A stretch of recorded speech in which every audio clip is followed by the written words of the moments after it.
Say what's cracking, YouTube? It's your boy 16 to life, and I'm back like I'm on a parole violation. Yard down! Now, for those of y'all that's new to my page, in 1994, I got arrested. I was eventually sentenced to 16 years plus life, and I ended up serving 24 years straight in the California prison system. During those times, I accumulated some good stories, and I'm going to share one with y'all today. If you happen to like this story, then definitely be sure to hit the like button, leave a comment, subscribe to my channel, and most importantly, be sure to hit that notification bell. That way, anytime I drop a story, you will be notified ASAP Rocky, and you can hop on it whenever you're ready. Also, I be rapping, man, but don't get it twisted.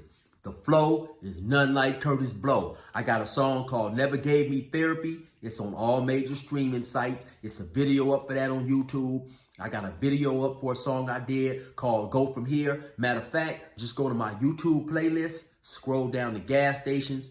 You can find all my music there. I guarantee you definitely gonna be surprised, man. I gas. Now, let me hop right up into this story.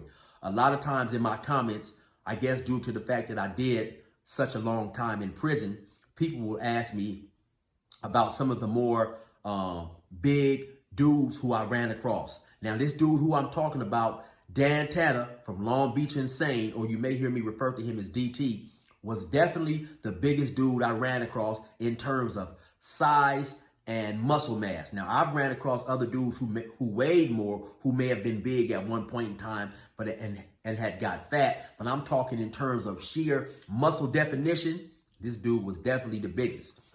Now, when I got to the pen in 1996, California had took all the weights. So they was no longer allowing the convicts to lift weights. You know, they was complaining that when they was trying to break up fights, the convicts was too big and strong, or they was letting the convicts get all big just to go to the street and be bigger, stronger criminals. So for whatever reason, they had banned weightlifting and stuff. And so they replaced the weights basically with some pull-up bars, dip bars and stuff like that. So while we were still allowed to work out, it was impossible to maintain the strength and size some of those dudes had accumulated through years and years of weightlifting.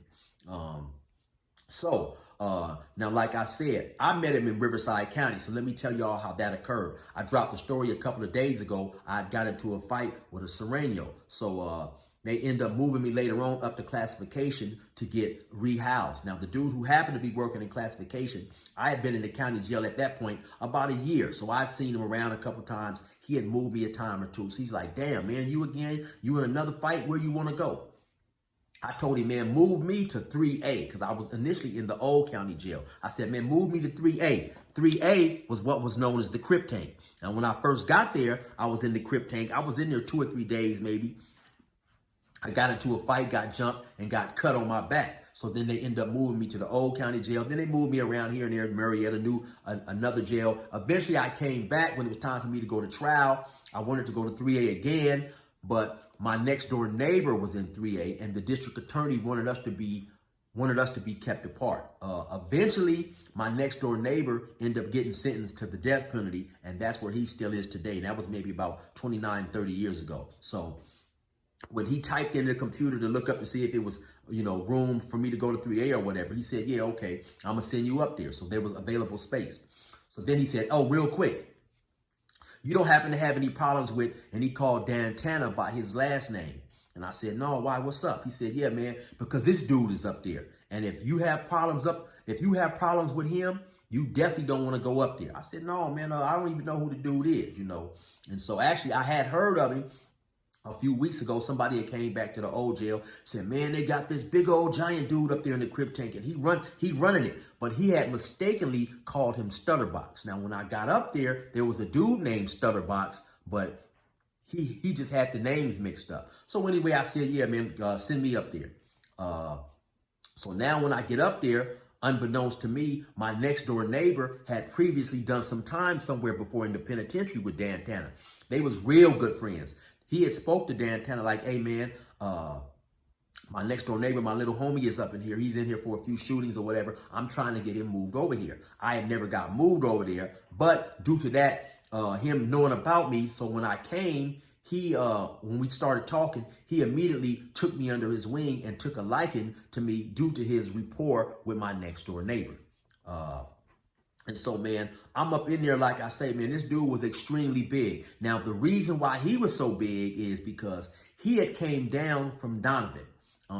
And when he came down from Donovan, he was still, they were still being allowed to lift weights.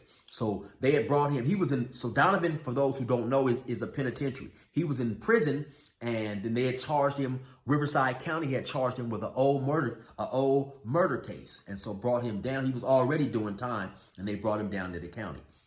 Now, this dude was about 6'3", 255 pounds, 265 pounds. And for the most part, this dude was solid muscle, man. This dude was humongous because, like I said, he had just came from prison and he was still lifting weights.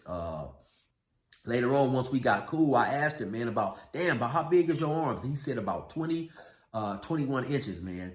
And what was extremely impressive to me is not only was this dude so big, but he was extremely athletic and agile for a man of that size. When we would go outside to the rec area to play basketball, at 6'3", 265, he could jump up and dunk a basketball. But what was even more impressive to me was he also could stand there, jump up, and do a backflip.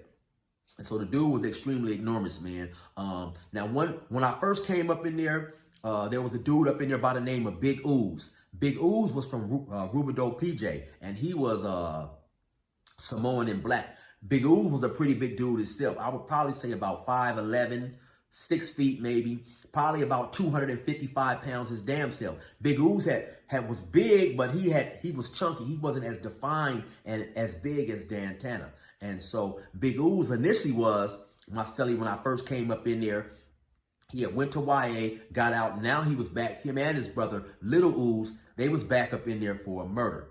And so anyway, we had all been up in there for a while, over a period of time, 6-7 months. So we talking cool, we having fun, from time to time, man. Some of us smaller guys would come up behind Dan Tana while he was watching TV, try to grab him in a headlock and, wrestle around. He'd grab us, flip us, throw us all over the place, Dan Tana was real cool, man. One thing I liked about him, I never seen any bully behavior about him. So anyway,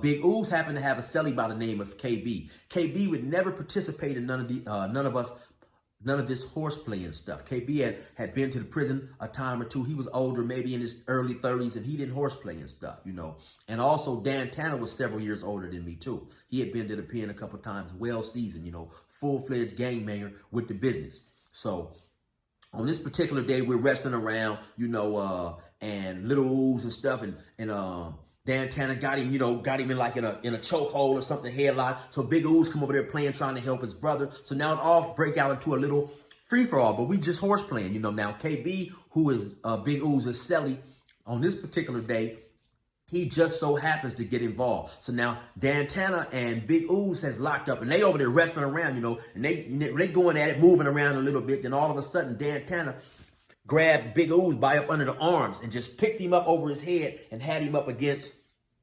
the plastic glass window, just sliding him around. And I was like, damn, man, that dude is extremely strong because, it was pretty much dead weight. And also Big Ooze, like I said, he just didn't sit there and let him. They was wrestling. And so then while he had him up against the glass wall, Big Ooze's celly ran over there, KB. And he like kind of grabbed Dan Tana from the back. Dan Tana set him down and turned around, and they started slap boxing. Around this time, the guard who was watching all this stuff, he got over the mic. He like, hey, stop.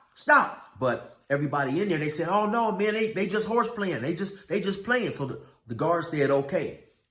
I truly believe the guard also wanted to see what Dan Tana was capable of, and like I said, man, the dude was extremely fast with his hands and stuff. So now they're slap boxing, pop, boop, pop, beep, pop. And Dan Tana is slapping, he's slapping KB up, boop, pop, boop, pop. He's extremely fast, slapping him up. So KB he's trying to get back, but he really can't hit him. So he happened to get a lucky swing in and kind of scratch Dan Tana on the eye. So then they stop.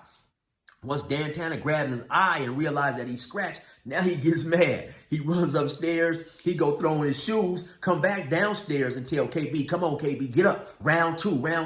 Now this time, KB don't want no more. He like, oh, no, man, I'm done. Please. Dan Tana like, no, man, get up. Round two. And just, bow, slap him across the face. So KB get up, Dan Tana, boop, bop, boop, bop, bop. pop, slap him a few times. He was extremely fast. And KB was like, okay, please, I'm done. Please. So we telling Dan Tana, all right, DT, cool out, man. That's enough. He had enough. So, Dan Tana, man, he got up off the dude. But like I said, man, the dude was extremely fast with his hands, man. And there was another time that I really seen him in action when a dude came up in there, man. This dude was probably about 6'3", 6'4", tall dude, man. Probably about 150 pounds, real skinny. Now, this dude didn't gangbang. Like I say, keep in mind, this is the Crip tank, or at least he said he wasn't a Crip. You had a couple dudes up in there who suspected him of being a blood, and they was trying to, push up on him. Like, hey, man, what's up? Where you from? Why ain't you no Crip? What you doing up in here? And all this type of stuff. Now, he was up in there a day or two, and him and his cellie, they get into it in the cell. They start fighting up in the cell, and it pours out into the day room. Now, the tall dude, he's tall, and he know how to use his hands. He busting his cellie up. Boop, bop, beep, boop, beep, bop. So now, his cellie's homeboy ran over there. The tall dude spent on him, started mixing him, squabble. Beep, beep, bop, boop, busting him up. Then another dude ran over there. The tall dude started getting off on him.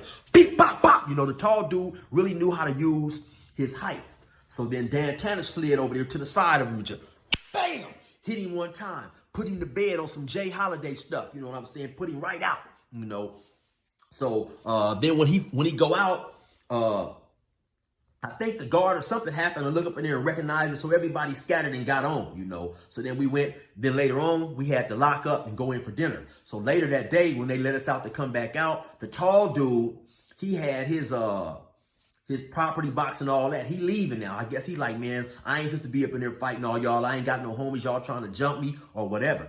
Dan Tana said, hey, man, where you going? He like, oh, I'm leaving. I'm up out of here. Dan Tana like, no, man, you cool, homie. You good, man. You a rider. You down. Stay up in here, man. Ain't nobody going to mess with you from here on out. And he stayed up in there, and he was cool. Like I said, man, Dan Tana was a cool dude, but he was also extremely with the business. And this was back when dudes was really banging and pressing the line, man. Anytime you may come up in there and a dude would spot a weakness up in you, you definitely was going to be tested if he thought you was suspect. My next door neighbor, he would push up on you. And if, because you have some dudes claiming gangs they really not from.